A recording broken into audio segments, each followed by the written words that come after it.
За сайн байцгаана уу? Та бүхэндээ ээлжид хичээлээ хүрэхэд бэлэн боллоо. Энэ хичээлийн нэр болохоор хардах сэтгэл зүй. За хардалт хосын харилцааны хувьд хосын харилцааг салалт руу чиглүүлж идэг маш томоохон хортой хүчин зүйлсийн нэг гэж үздэг. Тэгэхээр энэ хардах сэтгэл зүйн онцлог юуг нь энгийн гэхий, за юуг нь хор хөнөөлтөй эмгэг төрлийн хардалт гэж нэрлэх юм бэ гэдэг энэ ялгаа гаргахад нэлээд хэцүү байдаг. Тэгэхээр хардалтын талаарх энэ хичээлийг хүлээж авч үзээд та бүхэн яг өөрийнхөө зүгээс гаргадаг хардталтын шинж тэмдгүүдээ, за дээрэс нь таны хосын харилцаанд хардталтын шинж тэмдгүүд, за үүнд нөлөөлдөг хүчин зүйлсүүдийн талаар маш сайн мэдэж аваад тэгээд миний өгөх зөвлөгөөн дээрээс өөртөө хардталтын шинж тэмдгүүдээ бууруулах юм арга замуудыг аваасай гэж хүсэж байна. Яг тэр бид нар анзаараагүйгээсээ болоод маш их хэмжээний асуудалд орох нь илбэг байдаг. За энэ хичээл маань 4 үндсэн сэдвтэй. Нэг нь болохоор хайрын тухай би тавханд авчин танилцуулна. Хоёрдугаарт нь яг хардах энэ үйл явц өөрөө тархины үйл ажиллагаанд яаж нөлөөлдөг, ялангуяа энд хүйсийн ялгаа байдаг юм уу? За тэгээд хардталтын төрлийн талаар та бүхэнд бас танилцуулна. Хамгийн сүүлд нь ингээд зөвлөгөө хүргэх байгаа. За хардах гэдэг энэ үйл явц хамгийн эхлээд хайр гэдэг мэдрэмжнээс эхэлдэг. Тэгэхээр хайр гэж юу юм бэ гэдэг дээр товчхон танилцуулъя. За хайр бол өөрөө биднэрт хамгийн сайхан мэдрэмжийг төрүүлдэг мөртлөө бас энэ амьдрал дахь зовлонгийн их үүсвэр болох юм эрсдэлтэй байдаг. За тэгвэл хамгийн сайхан мэдрэмжүүдийг хайраас юуг авч болт юм бэхээр бид нар энэ амьдрал дахь сэтгэл ханамжийг би өнөөдөр амьдралдаа маш их сэтгэл ханамжтай байна. Миний амьдрал амгалан тайван миний хүснээр байна гэдэг энэ мэдрэмжийн бараг 50%-ийг нь зөвхөн энэ гэр бүлийн харилцаа, хосын харилцаа, хайрын харилцаанаас илүү их мэдэрдэг. Тэгэхээр энэ амьдрал дахь сэтгэл ханамж буюу миний амьдрал бүрэн дүүрэн байна гэдэг мэдрэмж хайраас ирдэг. За сэтгэл санааны хувьд эрүүл байх уу, эсвэл сэтгцийн хувьд ямар нэгэн асуудал үүсч сэтгэл готролд орох уугүй гэдэг бас энэ нөхцөлийг энэ хайр хосын харилцаанаас авдаг байна. Дээрээс нь дотн харилцаа буюу бидний хүн төрөлхтний болон бүхэл амьтдын мэдэрдэг хамтрагчтай байх, за бэлгийн харилцаа, дотн харилцаа гэдэг мэдрэмжийг авдаг байна. За насан туршийн хамтын амьдралд хамтран зүтгэгч гэдэг энэ хүн мэдрэмжийг бас хайраас авдаг байх нэ. За энэ мэдрэмжүүд тэгвэл эрүүл хайрын харилцаанаас өвдгөн бол эрүүл бус хайрын харилцаанаас ямар асуудлууд үүсдэг вэ гэхээр үл тоогдсон, хаягдсан мэдрэмжүүд энэ бидний сэтгэлийн зовлон гэж нэрлэдэг тийм. Тэгэхээр энэ зовлонгийн нэг хэсэг нь үл тоогдсон, хин нэгэнд хэрэггүй юм шиг санагдсан мэдрэмжүүд энэ зовлонгийн сурвалжинд болдог. За дээрээс нь амьдрал дахь стресс, бухимдал, түшүүр, аль нэг зүйл бүтлгүүтэх тийм бидний сэтгэлд хүрэхгүй байх энэ стрессийн мэдрэмжүүд бас хосын харилцаанаас ирдэг. За амьдралд мөн сэтгэл готролд орох, за сэтгэл санааны түгшүүр, за магадгүй гэр бүлийн харилцааны халшрал, ажлын халшрал гэх мэтлэнгийн энэ амьдралын хүнд хэцүү зовлонгууд бас хайрын харилцаанаас үүсэх эрсдэлтэй. За хамгийн сүүлийнх нь ямар нэгэн зүйлийн хамааралд орох, за тэр нь арх байж болно, тамхи байж болно, өөр бас мансууруулга бодис байж болно, за эсвэл тоглоомын хамаарлууд ч байж болно. Тэгэхээр эдгээр хамаарлууд маань бас нэг талаасаа өдөр тутмын хосын харилцаа, амьдралын сэтгэл ханамжгүй байдлаас үүсэх эрсдэлтэй байдаг. Тэгэхээр бид нар энэ хайр гэдэг зүйл хэдийгээр бид нар татж байгаа сайн сайхныг өгдөг боловч нөгөө талдаа бас амьдралд тааламжгүй, тухгүй мэдрэмжүүдийн их сурвалж эндээс гарч ирдэг. Тэгэхээр бид нар үргэлж яг хайр маань эрүүл байна уу гэдэг дээр анхаарал болгоомжтой хандах нь чухал байдаг. Яг эрүүл хардалт, эмгэг хардалтын ялгаа юу юм бэ? Энийг тодорхойлоход маш хэцүү гэдгэлсэн тийм. Тэгэхээр энэ хардалтын талаар эхлээд ойлгохын тулд эхлээд биднэрт нэг юм хоёр хайрын төрлийг буюу хүндэрсэн эмгэг төрлийн ийм хайрыг хайрын загваруудыг ойлгох хэрэгтэй болдог. Нэгдүгээрт нь эмгэг хардалт. Юу энэ хүнийг хардна гэдэг чинь яг юу гэлдэг юм бэ? За хоёрдугаарт нь эмгэг хайр. За энэ хоёр өөрөө хүйсийн хувьд бас жоохон ялгаатай бий болох талтай. За тэгэхээр эмгэг хардалт гэж юу хэлж байгаа юм гэхээр хөвчлэн эрэгтэйчүүдэд гарч ирдэг. Хамт амьдарч байгаа хүнийхээ хайртай хүнийхээ эзэн байх, тэр хүнийг эзэмших, өмчлөх, минийх байх ёстой гэдэг ийм хандлагаас эхэлдэг. За ердөөсөө хамгийн үндсэн айдас нь бол хуурагдахаас айх. намайг хуурчих үедээ ямар нэгэн байдлаар худлаа ирсэн байх үедээ гэдэг зүйлийг одоо тархинд нь байнга одоо худлаа ирсэн байх үедээ л гэдэг айдас байдаг. Тийм учраас утсын шалгадаг, дуудлагуудыг нь үздэг, явсан газруудыг нь мэддэг, тий ямар хувцас өмсөж гин одоо энгийн өдрүүдээс илүү хичээл зүтгэл гаргаж гин үү гэх мэтлэнгээд үйлдэл болгон холбоо харилцаа болгоныг шалгадаг. Энэ шалгалтын үр дүнд намайг хуурч байна уу гэдэг асуултын л хариултыг авах гэж оролддог. За тэгэхээр хамгийн том айдас нь хуурдахаас айдас бусад хүмүүсээс харамлах одоо ийм харам сэтгэл тий хин нэгнийх болчихгүй хин нэгэн хүн одоо миний хайртай хүнд анхаарал тавих уу эсвэл миний хайртай хүн хин нэгэн хүнд анхаарал тавих уу тийм зүйл байж болохгүй энэ хүн бол зөвхөн минийх байх ёстой гэдэг ийм харамлах сэтгэл. За эмгэг хардталтны нэг шинж тэмдэг бол энэ яг төрөмгийн байдал. Ямар нэгэн одоо хүн уцаар ингээд ихнэрлүүний хүмүүс бол нөхөрлүүн ингээд залгалаа гэхэд шууд уурладаг, шууд бухимддаг. Тэгээ харамлах сэтгэл гарч хийн чи яагаад энэ хүнтэй ийм одоо дотн ярьж байгаа юм ч юм уу. Яагаад ийм удаан ярьж байгаа. Эсвэл чи яагаад уцаа нөгөө өрөөлөө авч орж байгаа гэдэг ч юм ингээд ердөөсөө маш төрөмгийн байдлаар тэр асуудлыг шийдвэрлэх гэж оролддог. Эмгэг хардталтын бас нэг хэцүү зүйл нь юу вэ гэхээр хий хардталт их байдаг. Энд дээр чи энэ хүнд ингэж хэлсэн биз дээ. Ийм хүнтэй хамт байсан биз дээ. Энэ газраар явсан биз дээ. Гэт ингээд өөрт нь хэдийгээр баталгаа байхгүй ч гэсэндээ өөрийнхөө тэр нэг хий төсөөлөл хардталтан дээрээс нь яг тэр хүнийг одоо хайртай хүний өөрийг нь хуурж яана буюу араар тавилт болсон байна. Болох гэж байна гэдэг тэр одоо баталгааг л бий болох гэдэг. Тэгэхээр эмгэг хардталт өөрөө хөвчлэн хий төсөөлөл гэдгээрээ сэтгцийн эмгэгийн бас өвчлөлүүдийн нэгэнд ордог одоо delusional disorder гэж нэрлэдэг энэ юу гэхээр төсөөллийн өвчлөл гэдэг ийм нэртэй байдаг. Тэгэхээр хэрвээ ийм эмгэг хардталт байдаг бол энэ өөрөө одоо хүн өөрөө анзаарахгүй яг боддоор болоод боддоор тэр хүн одоо хайртай хүн нь өөр хүнтэй яриад боддоор өөр хүнтэй одоо хайртай хүн нь тэнд яваад байгаа юм шиг өөртөө санагддаг. Тэгэхээр тэр бүх зүйлийг нэг хажууд хүн болоогүй ямар ч зүйл болоогүй шүү дээ. Би зүгээр энд л байгаас чиний хажууд байсан биз дээ гэдэг тайлбарт хийж хангалтгүй байдаг. Яагаад тэгэхээр тархин дотор нь энэ бүх зүйл боддоор болоод байд. За хоёрдугаар төрлийн хайр бол эмгэг хайр гэж нэрлэдэг. Энэ ихэвчлэн эмэгтэй хүмүүс түгээмэл ажиглагддаг. Энэ юу гэхээр хамтрагчийн төлөө бүхнийг хийх хүсэл. Тэр нь хайртай хүнийхээ төлөө их нарийнхаа нөхрийнхээ төлөө бүхнийг хийх. За үүндээ өөрийгөө огоорн гэж өөрийнхөө цаг хугацаа, өөрийнхөө хүсэл сонирхол, өөрийн санхүү мөнгө, өөрийн одоо дуртай зүйл, дургүй зүйл, сэтгэлийн хөдөлгөөн, миний амьдралын зорилго, тэмүүлэл, үйлдэл гэдэг одоо бүхэл зүйлийг зөвхөн тэр хүний сайн сайхны төлөө гэж бодоод мартдаг, орхидог.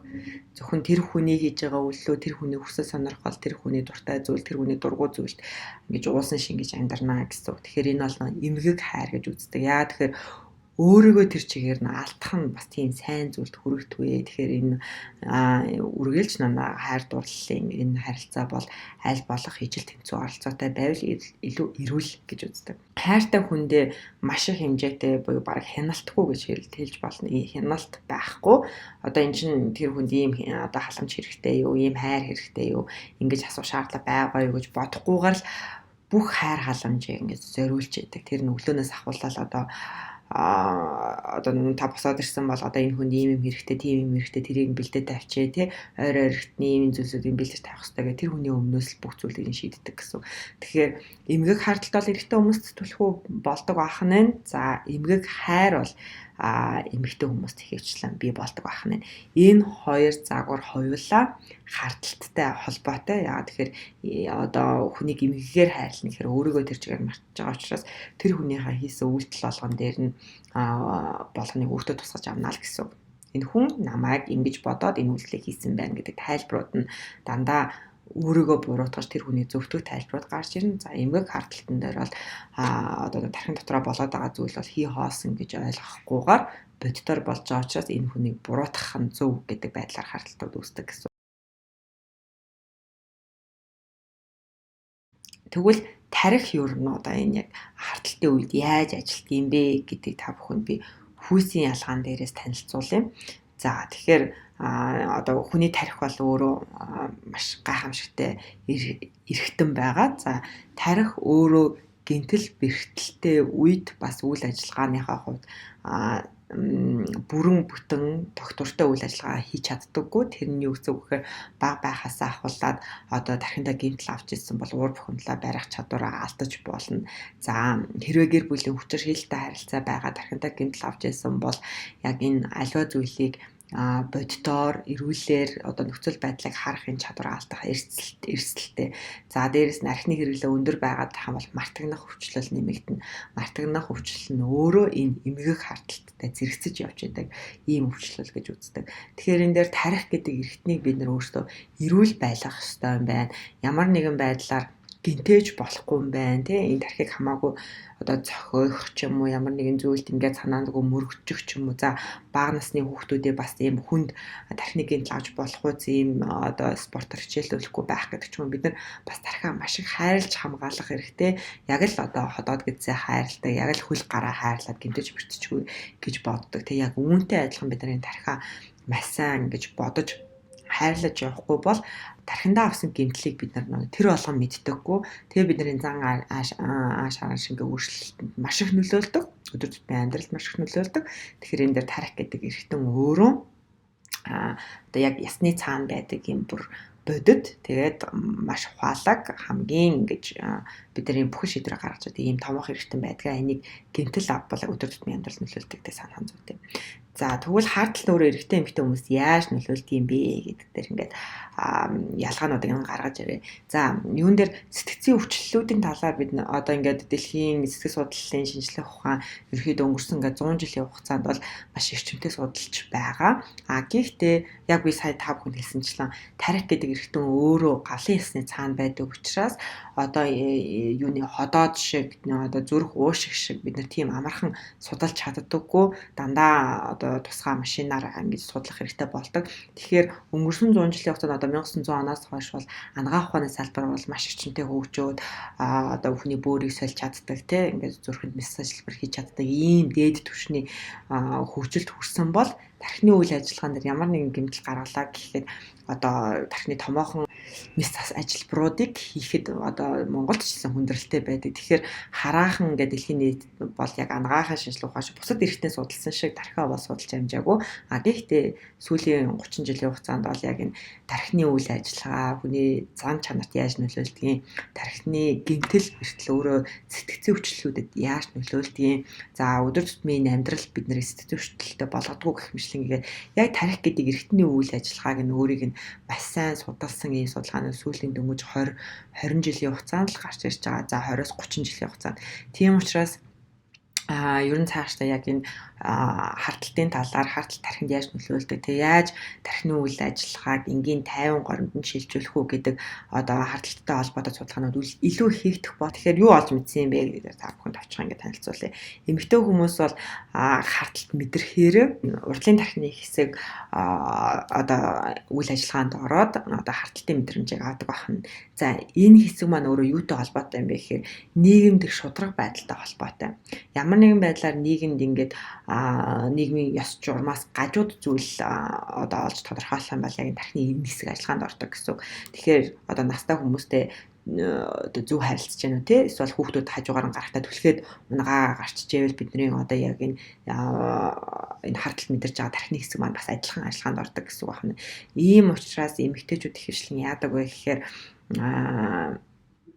чи хэр зөв юм хийсэн. Чиний хийсэн юм чинь одоо буруу зүйл биз дээ. Нийгэмдээ өөрөө эн чинь хим хэмжээний хувьд маш буруу үйлдэл штэ гэдэг байдлаар одоо нөхрийнхөө найз залуугийнхаа магадгүй тэр нэг хууралтын талаар ч юм уу эсвэл нэг хэрвээ эмгэг харталттай байвал одоо тэг хажи өөр хүнт нам хуурах гадаг штэ гэдэг талтай хөвчлээ. Чи нийгмийн хим хэмжээний эсрэг буруу зүйл хийгээд штэ. Эн чинь ерөөс нийгэмд байж болохгүй зүйл штэ гэдэг талаас нь илүү одоо харж ханддаг байх нь.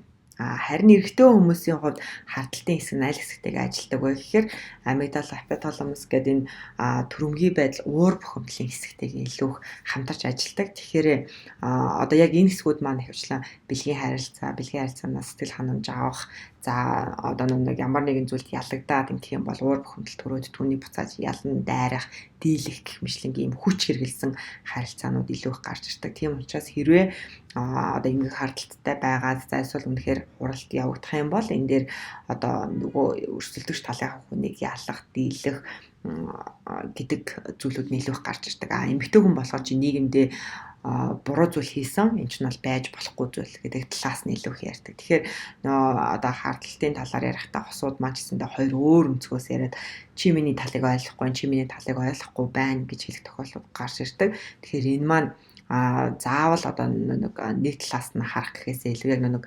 мэдэрдэг мэдрэмжүүдээ илүү их гаргаж ирж байна. Хардталт гэдэг маань өөрөө юу гэхээр ирээдүйд би болж болох эрсдэлтэй. За эсвэл өнгөрсөнд болж байсан одоо хууралтын ийм хууралтын дараах болон хууралтын өмнөх сэтгэл хөдлөлүүд гэсэн үг тий. Хэрвээ одоо огт болж байгаагүй бол энэ нэлээд төсөөлөлтөөр суурилсан. Хэрвээ болж байсан бол би энэ хүнд дахиж итгэж чадах уу гэдэг дээр илүү суурилсан ийм байдаг.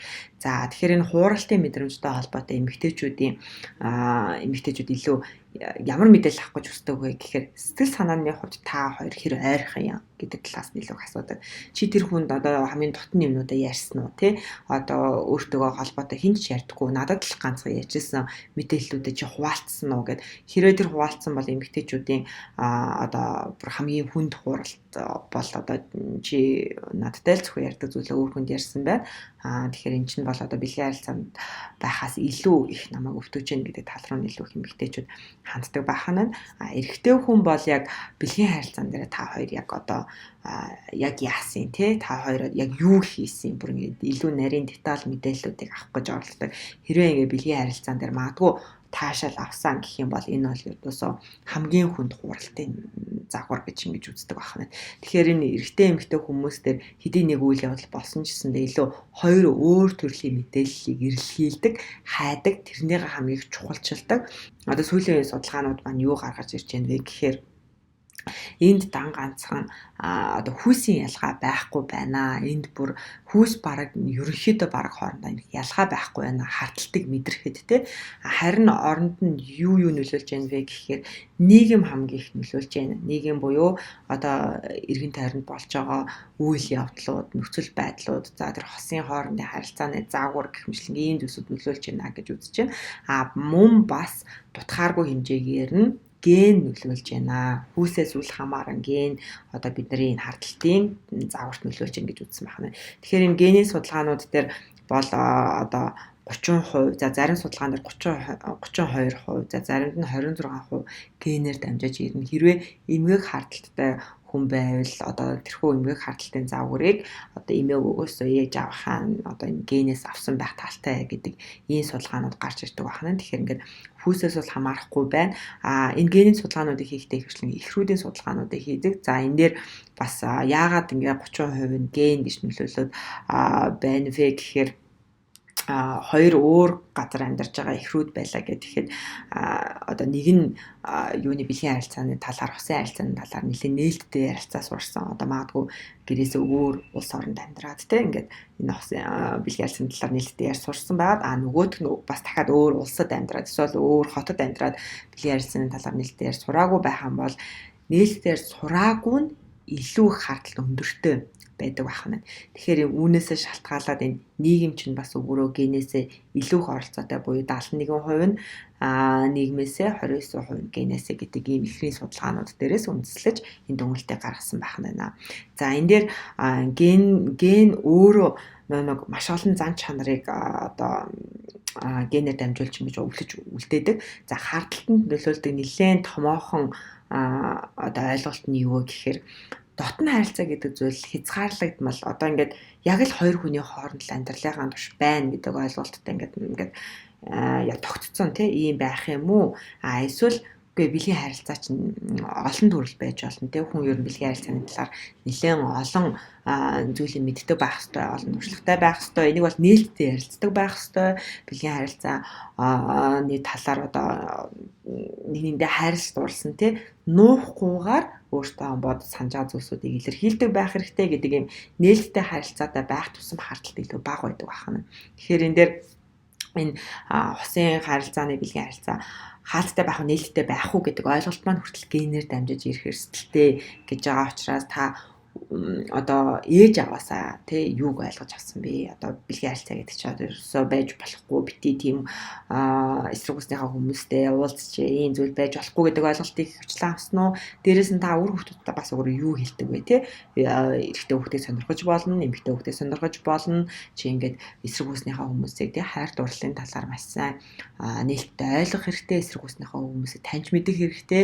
Яагаад гэхээр чи тэдгэр хүмүүстэй хамтран гэр бүл болж амьдрна. Тэгэхээр чи тэр хүмүүсийг бас яг л найзыгаа ойлгож байгаа шиг ингэж ойлгож хүлээж авах хэрэгтэй гэдэг нээлттэй ярилцлагууд болж гинөө. Эсвэл чи ердөөсөө хүнтэй уулзч болохгүй, гэрээсээ гарч болохгүй, хинтэж битгий уулз хүнтэй сууж яадгийн, хүүхэд гаргаж яадгийн гэдэг ч юм ингээд нэг тайлбарууд байхгүй, ярилцлага байхгүй тэр чийг нь хаагаад байдаг энэ байдал маань хүртэл генээр дамжиж ирдэг. Буюу 74% нь бараг энэ ойлголтууд нь генээр дамжиж ирдэг. Тэр нь буцаагаад хүнийг өөрийг нь одоо нас нөрсөн хойно хосын харилцаанд хардах энэ сэтлийг төрүүлдэг гэдэг ийм дүгнэлтийг хийсэн байна. За тэр 71% нийгмээс ирээд байгаа зүйлсээс юу орж ирж байгаа юм бэ гэхээр харилцагчийнхаа одоо хамтрагчийнхаа нэг нэгнийхээ үн цэнийг маш зөрүүтэй харах. Нэг нь одоо би хөдөөний хүн гэдээрээ маш их бахархаад тэ надад маш олон сайхан зан чанар байгаа. Би хүнийг маш сайхан хайрлаж чадна, хүнд өгөөмөр хандаж чадна, тусалж чадна гэдэг ийм хандлагатайгаар өөртөө ихтэй байхад нөгөө хүн нь би хотын хүмүүс цэвэрч байх ёстой, нэмбай байх ёстой, юм болгоныг цагт нь хийх ёстой.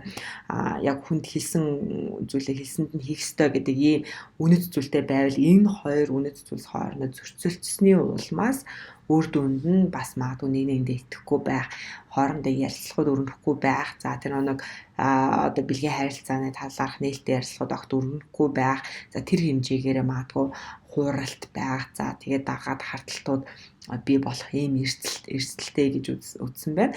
За дээрэс нь хамтрагчтай итгэхгүй байх үед за энэ нь одоо бид нар ингэдэг маш олон хардталтын загварууд дээр одоо яг тухайн хүндээ итгэхгүй байхаасаа илүүтэй өмнө нь одоо үргэлжлийн үрхэж байсан тий хайрын харилцаанд байсан, хосын харилцаанд байсан хүн нь өөрийг нь магадгүй 2 жилээр 3 жилээр хуурч байсан. За түүнээсээ маш их гэмтсэн. Тэрнээсээ болоод эсрэг хүснийхаа хүнд итгэж чадхаа байсан.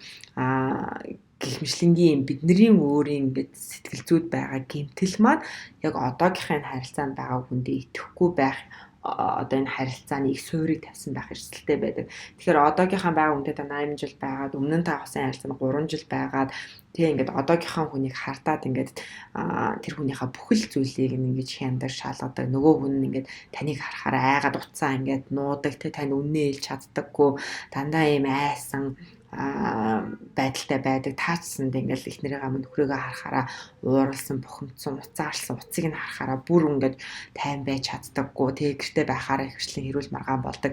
Ийм энэ одоо 8 жилийн харилцааны загвар маань анх эхлэхдээ ерөнхийдөө та юу хийгээд байгаагаа мэдгүй ууралж бухимддаг, айдаг, намайг хуурчих үү гэдэг бодлуудтай байсан бол тэр бодлуудтай өмнөх нөгөө 3 жилийн хугацаанд та хууртагдсан тэгээ тэрнээсээ болоосаа санаа зовндөг байсан тэр загвараас ингээ үргэлжлээд одоогийн харилцааны эхлэлийг тавиад одоогийн харилцаа маань ингээд үргэлжлээд явчихсан байх эрсдэл байдаг шүү. Тэгэхээр ген нөлөөтэй байх нь нийгэм нөлөөтэй байх. За дээрээс нь бас ойлгомжтой бидний хийж байгаа карьерийн төлөвлөгөөнүүд, ажлын хамаар одоо үйл ажиллагаанууд, найз нөхдөд харилцаанууд гэдэг бидний амьдралд бусад өрнөж байгаа зүйлсүүдээс сэтгэл санааны байдал ямар байна гэдэг маань энэ хосын харилцаанд ч бас нөлөөлж ачаалал болж ирдэг. Энгийн хардалт эмгэг хардалт хоёрыг ялгахад маш хэцүү гэсэн тий. Яа тэгэхээр энгийн л хардалт гэж явж исэн чинь нэм эзэн чинь бүр эмгэг хардалт нь очиод бүр өөрөө тэндээсээ сэтгцийн хувьд одоо өвчлөл үүсгээд бусад хүмүүс итгэж чадхаа болоод тий ингээд бүх зүйлд нь тэр хардалт нь нөлөөлөөд ганцхан хосын харилцаач биш өөр хүүхдүүд дээрээ ажлын байран дээрээ за найз нөхдөд харилцаан дээрээ ч гэсэн тэр хардалт эмгэг хардалт нь нөлөөлөөд ингээд явах эрсдэлтэй. Тийм учраас яг хүн болгон аль болох өөрийгөө эмгэг хардталтай шинж тэмдэг бий 5 хүн танилцуулбал тэнд очихгүй байх л арга хэмжээ хүн бол өөрсдөө л аавна гэсэн үг. Тэрнээс биш минийх яг одоо энгийн хардталт байна. Эмгэг болоогүй гэдгийг одоо хинч тэгж нэг одоо тийм байна, зөв байна гэж одоо зөв бурууг нь дүгнэхгүй. Яагаад тэгэхээр энгийн гэж бодож исэн зүйл маань ч гэсэн хяналтгүй болоод эмгэг харталт руу болох бол хэдхэн сарын л ажил өгдөг. Зүгээр зарим тохиолдолд магадгүй хэдхэн 7 хоногийн ажил өгдөг. Тэгэхээр энгийн харталтууд яг уу байж болдог. Их хосуудын хооронд байдаг энгийн харталтын тойрог юу вэ гэхээр нэг нь мэдээлэл авах гэдэг. За тэр нь мэдээлэл авах гэдэг шалтгаанууд нь бас зөндөө олон өөр байж болно. Тэ яг өмнө нь миний 6 хэсэг үзүүлсэн шиг угаасаа биологийн хувьд ингээд мэдээлэл авч иж тайвширдаг хүн байж болно. За соёлын хувьд эхнэр нөхрүүд ер нь хин хаана юу хийж байгаа мэдчих ёстой штэ гэдэг ийм найз нөхдийн хүрээлэл эсвэл гэр бүлийн одоо гэр бүлийн үг хамт олонны ийм нэгдсэн ойлголтын дунд амьдардаг байж болно те. Цаан чанарын хувьд үгүй хүн чинь ер нь юмаа нууж болохгүй штэ. Аль болох үнэнч байх ёстой, үнэнч байдлыг эрхэмлдэг гэдэг энэ цаан чанартай хүн байж болно. За харилцаа холбоон дээр ч гэсэндээ манай эхнэр эсвэл нөхөр ер нь нэлээд олон хүмүүстэй харилцдаг учраас би ерөөхдөө хаана юу хийж явж байгааг мэдчихээл надад илүү зүгээр гэж боддог хүн байж болно. За нөхцөл байдал дээр дөнгөж төрөөдтэй тусламж хэрэгтэй нөхцөл байдал байж болно. За хасын хариу үйлдэл дээр ер нь нэг нэгнийгаа дэмждэг нээлттэй хосууд байж болно. Тэ ингээд ямар ч шалтгаанаар энэ хүн одоо мэдээлэл авах гэдэг энэ үйлдэлийг хийж болно. Тэгэхээр энэ мэдээлэл нь хөвчлэн хаана хинтээ хизээ гэдэг асуултууд л байдаг. За тэгээд энэ асуултныхаа хариултыг авахаараа тайвширдаг. За юун дээр яг л дахин хэлж байгаа энгийн харталт, эмгэг харталт хоёрт ердөөсөө ингээд за ингэж хуваагдана гэдэг юм бол байхгүй. Тэгэхээр магадгүй давтамжаар нь хэлэх юм бол өдөртөө 3-5 удаа ийм асуултууд асуугаад мессеж бичээд ингэх юм бол зарим хүний хувьд энэ нэмгэг хартуулаад байгаа юм шиг санагдана. Зарим хүмүүсүүд үгүй эн чинь байж болно шүү дээ. Яагаад тэгэхээр би өглөө 9 цагт өөр газар байсан, 11 цагт өөр газар байна. 3 цаг дахиад нөгөө газар байсан, оройн 8 цаг дахиад нөгөө газар байгаа дээ. Тэгэхээр тэр мэдээллүүдийг би бусдаас авч болно шүү дээ гэд. Зарим хүмүүсийн хувьд энэ ингийн, зарим хүмүүсийн хувьд ингээ байж болохгүй те. Би өөрөө хүссэн үедээ л мэдээлэл өгнө гэдэг ийм байдлаа байдаг. Тэгэхээр хос болгон энэ энгийн нь юу юм бэ, эмгэг нь юу юм бэ гэдэг дунд нь тэр давтамжаа өөртөө хоорондоо ярилцаж ойлголцох нь чухал. Тэрнээс биш яг одоо сэтгэл судлаачийн хувьд 3 байвал энгийн, 15 байвал эмгэг гэд хэлчих юм бол тэр нэг хос болгон ч тэр давтамжууд нь өөр, хос болгон тэр бүхнийг ингээд яг нэгдсэн ойлголтоор хийж чадна гэдэг ч тийм зүйл байхгүй. Тэгэхээр энэ дээр ер нь ийм мэдээлэл авч яж тайвширдаг төрлийн хүмүүст буцаагаад мэдээлэл нь ороод ирэх юм бол тайвширчдаг. Одоо хаана юм би тэрнтэй явж байгаа. За хэлээл тайвширчдаг. Гэтэл харталтын тойр хизээ үүсдэг юм бэ гэхээр мэдээлэл авах гэхээр өөдөөс нь буцаа авахгүй байх. Худлаа ярих. Тэ одоо ингээд нэг найзтайгаа явжсэн өөр нэг найзтайгаа байна гэж хэллэх. За эсвэл одоо гадуур явж ясна ажил дээр л байна гэж хэлэх тэ. За эсвэл одоо уурлах, хуцаарлах чи ямар ядаргаатай юм бэ гэх. За эсвэл одоо ингээд чамд энэ миний юу гэж явж байгаа хамаагүй шүү гэж хэлэх ч юм уу. Тэ ингээд нууцлал нь өөрөө одоо харталтыг илүү их нэмэгдэх энэ хариу үйлдэл болж идэг байх юм. Тэгэхээр нууцлж байгаа хүмүүс хөвчлэн дотор юу боддгийм гэхээр би өөртөө холбоотой асуудлыг би өөрөө шийднэ. Ер нь багаасаа би энийг ганцаараа шийдсээр ирсэн. Би асуудлуудаа ганцаараа шийдэнтэй. Би хинтээ уулзсан хаана юу хийж явах энэ мэдээллүүдийг би одоо хайртай хүндээ хэлэх байтугай би ээж аав тэг ингээд ойр дотныхоо хүмүүстэй ч ярилцаж үзээгүй. Энийг би өдөр тутамдаа өөрөө шийдэж явдаг гэдэг ийм нууцлалтай байх талтай байдаг. Тэгэхээр нэг хоёр өөр одоо хариу үйлдэлүүд хийгээд байгаа сте тий нэг нь болохоор мэдээлэл нууцлангууд нөгөөт нь би авмаар би мэдмээр ингээд байдаг. Нэг нь болохоор мэдээлэлээ өгөөч чи надад ихээр нөгөөт нь хөө чамд хамаагүй штэ энэ чинь би өөрөө шийдсээр ирсэн штэ гэд ингээд байдаг. Хоёулангийнх нь хувьд энэ хийх гээд байгаа үйлдэлүүд нь хоёулаа өөр хамгийн зөв үйлдэлүүд нь. Тэгэхээр энэ дээр мэдээлэл хүсэж байгаа үед нь тодорхой хэмжээнд өгч сурах хэрэгтэй. Мэдээлэл нууцлаад байгаа үед нь тодорхой хэмжээнд итгээд магадгүй хитрхи их мэдээлэл асуугаад байгаа бол тэрнийг хасах тий давтамжийг нь багасгах мэдээллийнхаа авах гэдэг тэр мэдээллийнхаа хэмжээг нь багасгах гэдэг ч юм ингээд тодорхой хэмжээнд тэр нууцлаад үлдээж болно тодорхой хэмжээнд би мэдмээр байна гэдэг энэ дундын ойлголцол дээр ирэх зүйтэй. За нууцлан гэхээр нууц юм нуух гэдэг биш зүгээр өөрөө шийдсээр ирсэн асуудлуудаа өөрөө шийдмээр байна. Заавал тэр болгон дээр гэж мэдээлэл өгмөөргүй байна гэдэг талаас нь илүү их одоо яг энэ хариу юмудаа хэлэхгүй байгаа хүмүүс хвшлэн гэж боддог. Тэгэхээр яг ийм хоёр зорилготой байгаад л харталтын тойрог бол ингээд энгийнээсээ ахуулаад эмгэг болох эрсдэл өндөрсдгөө. За хоёр дахь төрлийн нэг хардталт маань юу гэхээр өрсөлдөгч гарч ирсэн үү. За энэ нь яг үнэхээр бодит өрсөлдөгч үү, за эсвэл төсөөллийн өрсөлдөгч үү гэдгээс бас ялгаатай. Төсөөллийн өрсөлдөгч байх юм бол одоо төсөөлөөд нэг одоо ажиллагааны газрын хүнтэй ч юм уу эсвэл найзтай тий чи тэр хүнтэйгээ тэгээд байгаа юм шүү, мессеж бичсэн юм шүү, уулзсан юм шүү гэдэг төсөөлөл нөгөө хүнд нь бол яг хохирогчийг санагддаг. Ямар ч буруу зүйл хийгээгүй, яагаачгүй байхад ингээд чи надад ийм одоо гүтгэлэг орж ирж байна те би энэ чинь бол хүлээж авахгүй гэдэг. Тэр хэрвээ энэ төсөөллийн өрсөлдөгч дотроо үүсэж байгаа болноо эмгэг хардталтын загвар явж байна. Та хий төсөөлөд байгаа юм шүү гэдэг ийм зүйлийг харж хандах хэрэгтэй. Гэхдээ үнэхээр өрсөлдөгч нь бодит бол те үнэхээр тэнд эрсдэл байгаа бол тэрэн дээр нэг хоёр зүйл яригддаг. Тэр нь юу гэхээр одоо хосын хооронд 3 дахь тэтгэд гарч ирж байна гэсэн. За хосын хооронд 3 дахь тэтгэд гарч ирэхээр юу болдог вэ гэхээр одоо жишээлбэл эхнэр нөхөр байлаа. Дахин эмэгтэй хүн гарч ирлээ 3 дахь тэтгэд эмэгтэй хүн байлаа. Тэг ингээд тэр эмэгтэй магадгүй нөхөртөө илүү их байнгын харилцаатай байдаг, ажил хийдэг те эсвэл хамтарсан хоббитэй байдаг ч гэдэм үү. Ийм байлаа гэх юм бол энэ хоёр хүн хоорондоо маргалдаад үгүй энд нэг эрсдэл байгаа юм шүү. Энэ чинь одоо аюул юм шүү гэдэг одоо эхнэр нь ингээ хэлэнгууд нөхөр нь 3 дахь этгээдэг өмөөрөд эхэлдэг. За 3 дахь хүнийг өмөөрөд үгүй тэр хүн чинь сайн хүн байхгүй юу?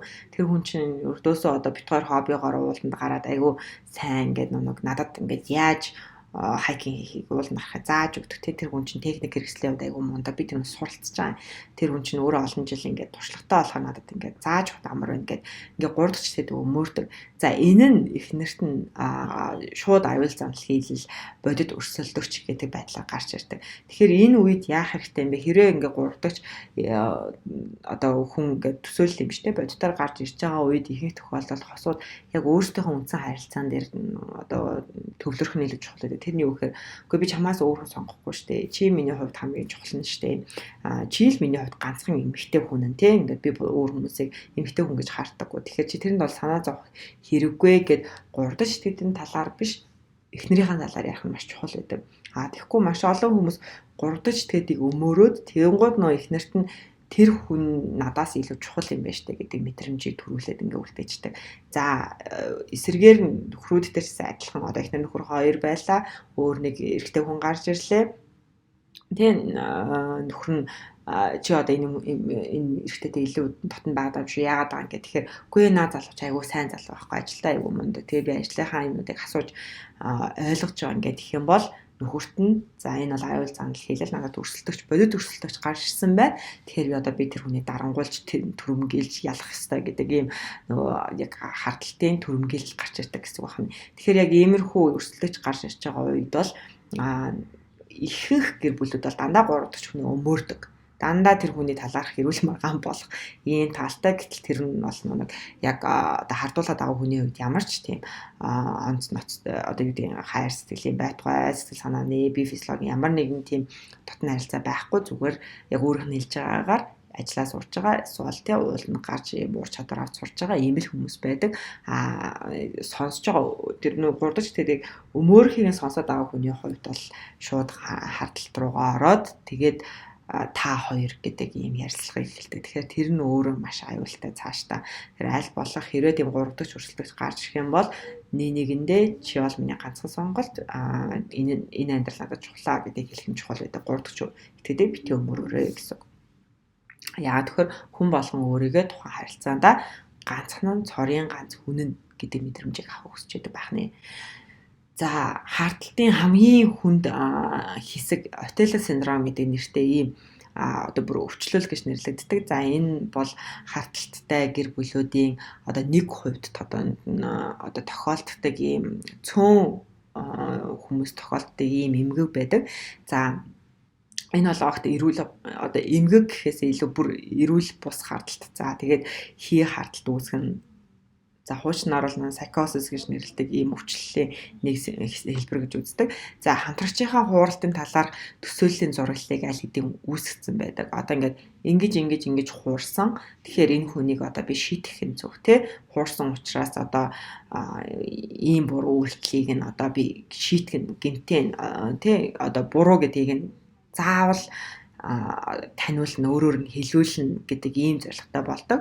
За энэ Otello syndrome нь өөрөө нэлээд түрэмгий. Яагаад тэгэхээр огт одоо өмнөх эмгэг хардталтан дээр бол чи тийм хүнтэй уулзаад байгаа юм биш үү гэдэг таамаглал байдлаар одоо төсөөлөл таамаглал байдлаар гаргаж ирээд одоо ингээ хилээ бүтэгдэг тий. Otello syndrome бол яг болсон ийм үйл явдал болсон. Би чамайг мэдчихээн. Чи өөр хүнтэй уулзсан. Чи өөр хүнтэй ингэж ярьсан байгаа. Би яг чамайг бол үнэхээр сайн мэдчихээн гэдэг ингээ болсон гэдэг байдлаар нь батлах гэж оролддог.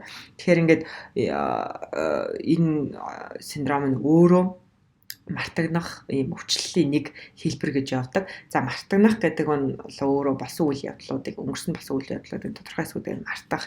За өдөр тутамдаа зарим нэгэн тохиолдол юм ингэж харах те болоогүй зүйлээ болсон гэж харах. Хин нэгэн зохиог байх намаа зогсон гэж ингэж хэлэх ч юм уу те мартагнах ийм харах зэрэгцэж явдаг. Тэгэхээр ийм мартагнах өвчлөлтөд зэрэгцэж гарч ирдэг байх нэ.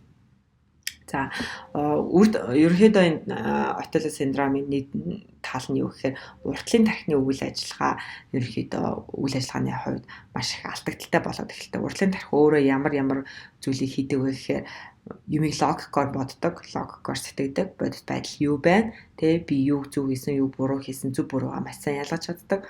Хүмүүстэй зөв харилцаатай байдаг, бусдыг ойлгох чадвар өндөртэй. Уртлын тархи бол яг хүн төрөлхтөнд байдаг тэр ухамсарт хэсгүүдийн үйл ажиллагааг хариуцдаг. Тэгэхээр Otello syndromeтэй хүмүүсийн уртлын тархины үйл ажиллагаа тодорхой хэмжээнд доголдол үүссэн байх талтай. За энэ хамгийн сүүлийн өгүүлбэрийг маш сайн анхаарах хэрэгтэй байхаа. Ерөнхийдөө энэ Otello syndrome буюу яг чи өөр хүнтэй намайг хуурсан штэ гэдэг энэ баталгаа гаргаж ирэх оролдлогууд архины уужиг хамааралтай хүмүүстээр хамгийн их гарч ирдэг. Ер нь архины хамаарал хүндэрсэн 10 жил, 15 жил архины хамааралтай байсан архийг 7 хоног, 14 хоногоор хонож уудаг хүмүүстээр яг энэ харталтын ийм одоо хамгийн хүндэрсэн синдромын загвар явж байдаг гэсэн.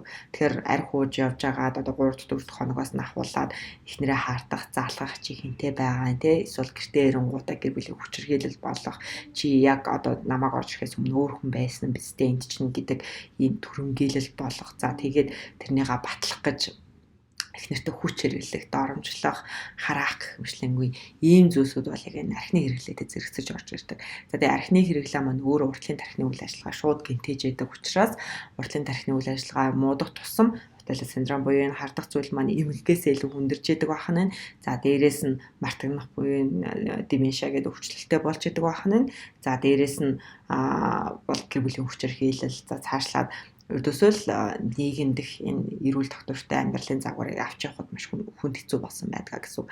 Тэгэхээр үүний үндэс суурь болсон энэ архины хэрэглэн дээр бол хэрвээ ийм Otello syndrome байгаа тохиолдолд архины хэрэглэн дээр хамгийн түрүүнд ажиллах хэрэгтэй. Яагаад тэгэхээр архины хэрэглээ зогсоогүй цагт бол энэ төсөөлөл хий харталтууд бол зогсох юм боломжгүй.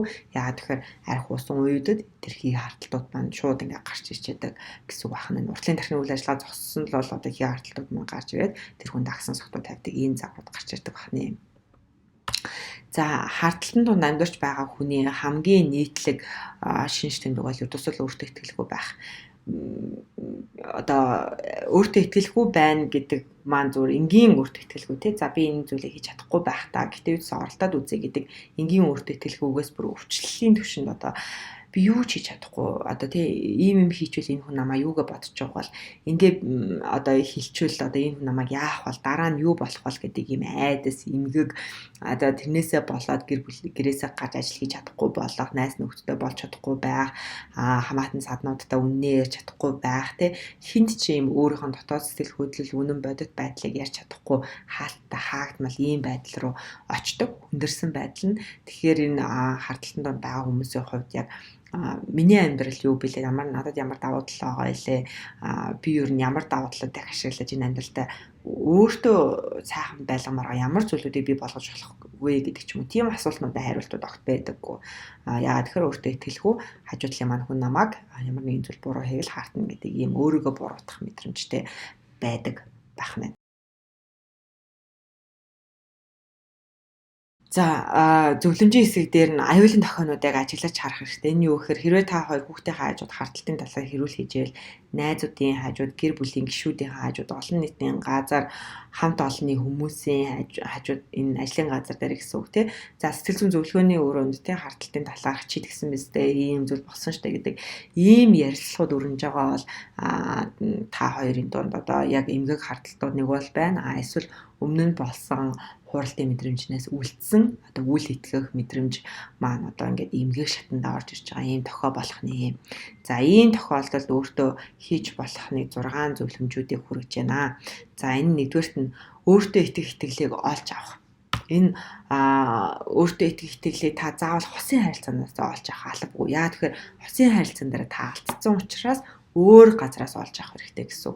Тэр нь одоо багтаа хийдэг ихтэй дуртай байдаг гэсэн зүйл. Эсвэл одоо танд итгэдэг хүмүүстэй уулзаж ярилцах, өмнө нь одоо тантай сайхан харилцаатай байдаг гэсэн найз нөхдөдөө холбоо харилцаагаас сэргийлэх тий итгэл байж болох газруудыг та өөрөө ирж хайж олж аавн гэд өөрийнхөө амьдралд итгэх итгэлийг өөрөө олж авна гэсэн.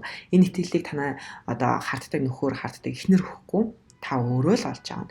Тэгээд тэр олж авсан итгэлээ насан туршдаа хаяхгүй, гээхгүй, хадгалж авч үлдэх нь маш чухал. Би энэ амьдралд хэрэгтэй хүн, би энэ амьдралд чаддаг зүйлтэй хүн, тий? Би энэ амьдралд оролцоотой одоо тий эрүүл юм харилцаатай би байж чадна шүү дээ гэдэг энэ итгэлийг олж авах нь маш чухал. Нэгдүгээрт нь, хоёрдугаарт нь хэрвээ ийм харталтын ярилцлагууд өрнөд ингэж байгаа бол та хоёр өөрсдийнхөө одоо хосын харилцаан дээр илүү энэ харилцааг авч үлдэх нь зүйтэй. 3 дахь ч тэгээд битгий өмөр тэ ямар нэгэн одоо байдлаар өөр хүмүүсийн мэдээллүүдийг хүргээд ингээсээ илүү тэг хоорондоо ойлголцох гэдэг дээр илүү анхаарлаа хандуулах нь чухал байдаг. За 3 дахь зөвлөгөө нь болохоор өөрийн харилцааны талаарх одоо хоорондынхаа харилцааны талаарх ямар нэг тодорхой бус зүйлс байх юм бол үүнийг тодорхой болгох. Жишээл ажил дээр нь байгаа одоо тэр хамт ажиллаад байгаа хүмүүстэй цааш урт хугацаанд ажиллах юм уу тий яг тэр хүн өөрөө одоо ямар нэгэн байдлаар нөхөртний мэхнэрт нь сайн биш гэдэг яг үнэхээр мэдж байгаа юм уу гэх мэтлэн юм итгэх тал дээр эргэлзээ байгаа бол тий яг ойлгохгүй байгаа зүйлсүүдээ бас асууж хоорондоо ярилцаж мэдээлэл өгөөд ингэ зоригтой ярилцах нь маш чухал. За дөрөвдүгээр нь хэрвээ өрсөлдөгч гарч ирвэл тэгэхээр хэрвээ бодит өрсөлдөгч гарч ирээд энэ одоо хууралт явагдаж магадгүй ихэлсэн ч юм уу тодорхой хугацааны дараа ийм зүйлийн талаар мэдэж авсан бол тэр хүн одоо таны их нэртэй нөхөртэй ямар харилцаатай байх зорилготой байгаад байгаа гэдэг яг тодорхой байдлыг илүү мэдэж авах нь чухал байдаг. За энэ дэр хэрвээ өрсөлдөгч гарч ирээд одоо араар тавилт болоод бурдаж гарч ирсэн бол хүмүүс хөвчлэн одоо ихнэрийнхээ нөхрөлөөгөө бүх буруутгаж одоо хамаг уур бухимдал тий хамаг гомдол за магадгүй бүр шамдангийн мэдрэмжүүдээс зэндээ яг хажууд байгаа хүнээс илүү авах гэж оролддог. Тэгэхээр энэ дээр яг гаднаас нь илүү их харилцаагаа хараад үнэхээр хин хин нь ямар зорилготой байгаад байгаа юм гэдэг тэр гурван хүний тэр гурван харилцаа байвал тий үнэхээр бодит бол гурван хүний зорилгоодыг нь олж харах нь илүү чухал. Таны нөхөр, таны эхнэр тантай хамт амьдрал шинэ амьдралыг дуусгана гэсэн зорилго байгаа бол тэрнийг нь олж хараад хүндлэх нь маш чухал. Тэгэхээр яг эдгээр яг хүн болгон ямар зорилготой энэ харилцаанд хандж байгаа вэ гэдгийг илүү олж хараад яг энэ гурван харилцаанаас гадна өөрийгөө тавьж байгаа энэ гурван хүмүүс тус тусдаа юу хүсэж байгаа гэдгийг олж харах юм бол танд арай илүү бодитоор шийдвэр гаргах юм боломжуудыг өгдөгөө. За хосын харилцаанд эргэтгэж харилцаа бий болох нь юу юунаас илүү чухал. Энэ дээр хүчирхийлэлч гэсэндээ яад хүндэрдэг вэ гэхээр тэр хүн таныг айлгаж чадна гэж бодож байгаа учраас эсвэл та хамтрагчаа айлгаж чадна гэж бодож байгаа учраас хүчирхийлэл улам ингэж хүндэрч яадаг. Тэгэхээр хинэн чинээгээ айлгахгүй хинэн чинээгээ одоо эхнээсээ айгаад ах шаардлага байхгүй гэдэг эргэтгэж харилцаа бий болсон үед хосууд нэндээ чөлөөтэй зоригтой хэлэх гэсэн зүйлийг хэлэх боломжууд илүү их нээлттэй байдаг. За хэрвээ магадгүй яг одоо ингээд сайн итгэл байхгүй та магадгүй өөртөө итгэхгүй байгаа бол яг энэ хосын харилцааныхаа чанар дээр, хосын харилцааныхаа зорилго дээр, хосын харилцаа хаашаа явж байгаа вэ гэдэг дээр илүү үнэлгээ дүгнэлт хийгээд хамтын ярилцлагууд нь илүү чухал байдаг. Бахны хөргий хамгийн их сэтгэл хөдлөлөө таних, за дараа нь айцаа барьж авах, хүлээлтэд тодорхой болгох, талархах, тайван байдалд суралцах гэдэг ийм дөрвөн зөвлөмж өгөх хүрч байна. Нэгдүгээрт нь сэтгэл хөдлөлөө таньж мэдхийн тулд нээлттэй ярилцлагууд маш чухал. Бид нэр ихэвчлэн өөрсдөө дотор байгаа сэтгэл хөдлөлийг өөртөө ч мэддэггүй. Тэгээ энийг яаж мэддэг вэ гэхээр ярьж байх явцдаа эсвэл бичиж байх явцдаа ихэвчлэн миний дотор ийм зүйл бодогдоод байгаа юм байна шүү дээ мэдэрдэг. Тэгэхээр ингээд нэг нэгнийхээ яриаг сонсно гэдэг бол яг нэг нэгэндээ дотроо бодож байгаа зүйлийг зэгцэлж ойлгох боломжийг олгож яадаг юм том бэлэг. Тэгэхээр нэг нэгнийгээ сонсно гэдэг бол яг хосуудын нэг нэгэнд тусалж байгаа хамгийн том тусламж гэж ойлгож байна. За ингэж нээлттэй ярилцахад хоёр зориг хэрэгтэй. Нэг нь тааламжгүй өөртөө таалагдахгүй байгаа зүйлээ сонсно гэсэн тийм хүлээлттэй байх зориг. Хоёр дахь нь надад хэцүү байгаа ч гэсэндээ тий энэ хүнд хэлхээсээ би айж байгаа ч гэсэндээ би дотроо бодож байгаа зүйлээ хэлье гэдэг ийм зоригтой байх хэрэгтэй. Энэ хоёр зоригийг хийгээд сурчих юм бол энэ зоригийг одоо ашиглаад тий нээлттэй ярилцлагуудаа хийгээд сурах юм бол маш олон хосын асуудлуудаас бас сэргийлэх боломжтой байдаг. За айцыг барьж авах. Айц өөрөө одоо бидний сэтгэлд мэдрэгддэг одоо 88 сэтгэлийн хөдөлгөөний зөвхөн нэг нь. Тэгэхээр энэ дээр одоо айц бидний дотор байгаад тий нөхрөө алдчихгүй, эхнэр алдчихгүй гэдэг айц үнэхээр бодит өдөр болгон тэрнийг мэдэрдэг байлаач гэсэндээ танд дахиад 87 ширхэг мэдэрдэг мэдрэмжүүд байгаа гэдгийг санах хэрэгтэй. Эдгээр маань бүгдээрээ бидний амьдралд хэрэгцээтэй. Бид нар л өөрсдөө аль нэг мэдрэмжийг ингээд барьж аваад тэрнийгээ томруулаад тэр нь л хамгийн чухал амьдралын хамгийн чухал мэдрэмж нь л одоо нөхрөө алдахгүй, эхнэр алдахгүй гэсэн айц юм шүү. Одоо энийг л би одоо мэдэрч болохгүй гэж ингэж өөртөө л бид нар сонгож авч тэрнийг томруулдаг. Тэгэхээр буцаагаад ингээд жижигрүүлээд 88 ширхэг байгаа юм байна. Бүгдээрээ л өөр ингэсэн одоо бидний амьдрал хэрэгцээтэй учраас бусад мэдрэмжүүдтэй илүү ажиллая тий. Бусад нь өөр ямар мэдрэмжүүд надад миний дотор байгаа гэдэг өөрийнхөө өөр мэдрэмжүүд дээр ингэж танилцаж гаргаж ирж бас болно. За хэрвээ үнэхээр танд ингээ айдас байгаад барьж хат хэцүү байгаа бол ер нь таны айдас хизээ хамгийн их гарч ирдэг юм. Тэг ингээд ийм гоо сайхны хувьд танаас илүү гэж бодож байгаа эмэгтэй хүн харахаар та ингээд уурж бухимдаад байна уу те эсвэл танаас илүү гоё биетэй залуу харахаараа талтанд алдчихгүй гэдэг ингээд уурж бухимдаад байна уу хизээх гарч ирдэг юм. Ямар тохиолдол гарч ирдэг гэдгийг ажиглаад тэр үедээ таны уур бухимдал гарч ирнэ, айц гарч ирнэ гэдэг бэлтгэлтэй байх нь чухал. За дээрээс нь танд ийм айцын бодлууд орж ирэл. Одоо яана тэр үнийг сонгочих үү дээ, одоо яана тэр үнийг харчих үү дээ гэдэг ийм бодлууд гарч ирэл та буцаагаад өөртөө итгэлтэй байх бодлуудтай одоо өгүүлбэрүүдтэй байх хэрэгтэй. Зүгээр ч та манай хүн чинь надад л хайртай бит хоёр чинь ийм сайхан амьдралтай юм чинь за эсвэл би чинь сайхан эмэгтэй шүү дээ эсвэл би сайхан залуу шүү дээ гэдэг ийм бодлуудаа яг өөртөө буцаагаад ингээд тайлбарлаж хэлдэг байх нь чухал байдаг шүү. За 3 дугаарт нь хүлээлттэй тодорхой болох. За хэрвээ одоо ингээд яг таны санаа зовоод байгаа хардталтын үйл явдал болоо тийм ямар нэгэн хууралт болох юм бол яг энэ хосын харилцаа яг ямар үр дүнд очих юм бэ гэдэг энэ хүлээлтийг аль аль нь хоорондоо нэгдсэн ойлголтод ярилцах нь чухал. Тийм зүйлийг бид хоёр аль аль нь хүлээн зөвшөөрөхгүй. Хэрвээ ингэх юм бол ийм зүйл болно. Үр дүн нь энэ учраас хоёулаа хичээл зүтгэл гарах хэрэгтэй. Хоёулаа энэ харилцаанд маш одоо нэг хариуцлагатайгаар итгэлтэйгээр хандах нь чухал юм шүү гэдэг харилцан тохиролцоо одоо энэ харталтай үед их чухал байдаг. За дээрээс нь хүн болон өөртөө тайван байдалд суралцах нь чухал. За энэ дээр харталт ихэвчлэн ямар үеудэд болдог гэхээр оройн цагаар ганцаараа байх үеудэд их болдог. Гэр бүлийнхэн хүн найзуудтайгаа байх, ажил хийж байгаа үед яг ингээд оройн цагаар хүн хүлээж байгаа үедээ тий тэр нэг одоо 8 цагаас хойших 1 цаг хүртэлх тэр цаг хугацаа чинь ганцаараа тэгээд оройн цагийн тэр хугацаанд илүү удаан өнгөрөөд хийх юм олдохгүй байгаа тохиолдол их байдаг. Тэр яг энэ үеүүдийн харталтын мэдрэмжүүд их төрдөг.